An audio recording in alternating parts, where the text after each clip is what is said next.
বকেয়া বেতনের দাবিতে সড়কে অবস্থান নেওয়া শ্রমিকদের সরিয়ে দিতে গেলে শুরু হয় ধাওয়া পাল্টা ধাওয়া ও সংঘর্ষ। পুলিশ জানায় শনিবার সকালে নারায়ণগঞ্জের রূপগঞ্জের বি ব্রাদার্স তৈরি পোশাক কারখানায় কাজে আসেন শ্রমিকরা। গেটে কারখানা বন্ধের নোটিশ দেখে বিক্ষোভ শুরু করেন তারা। বিক্ষোভের এক পর্যায়ে ঢাকা সিলেট মহাসড়কের মৈকুলি এলাকায় সড়ক অবরোধ করেন শ্রমিকরা। মহাসড়কে তৈরি হয় দীর্ঘ যানজট, ভোগান্তিতে পড়েন যাত্রীরা। পরে পুলিশ সড়ক থেকে সরিয়ে দিতে গেলে তাদের উপর চড়াও হন আন্দোলনকারীরা।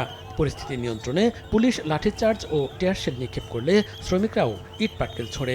আহত হন পুলিশের 7 সদস্য সহ বেশ কয়েকজন শ্রমিক। যে রোজার মাসে একদিন আগে তোমাকে স্যালারি দেওয়া হইব, কইছে 19 তারিখ আমরা মাইনা লইছি। মাইনা নেওয়ার পর কইছে 26 তারিখ, তা আমরা মাইনা নিছি। এখন বৃহস্পতিবারে শুক্রবারে কিবা খাটাইবো, জেনারেল খাটাইবো, জেনারেল না খাটায় বেতন না দেওয়ার কারণে আমগর বন্ধ দিয়ে দিছে। আমরা সকালতে স্বাভাবিকভাবে মেশিন বন্ধ করে আমরা বসে আছিলাম।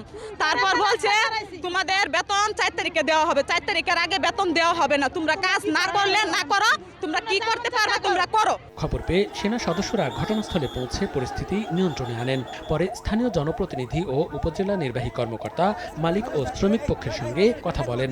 আশ্বাস দেন আগামী বুধবারের মধ্যে শ্রমিকদের বকেয়া সহ চলতি মাসের বেতন পরিশোধের। যারা এখানে ছিলেন আন্দোলনে, আপনাদের কারো চাকরিচ্যুত হওয়ার সম্ভাবনা নেই এবং আগামীকালের মধ্যে আপনাদের ডিসেম্বরের ডিউটি আপনারা পাবেন।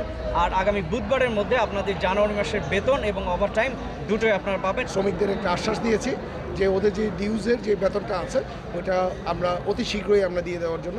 আমি এখানে আসার আগে বিজেএমইর president Babubhai, বিকেএমইর president, even vice president, তাদের সাথে কথা বলে আমি এখানে আসছি। বি ব্রাদার্সের তৈরি পোশাক কারখানায় কর্মী 3000।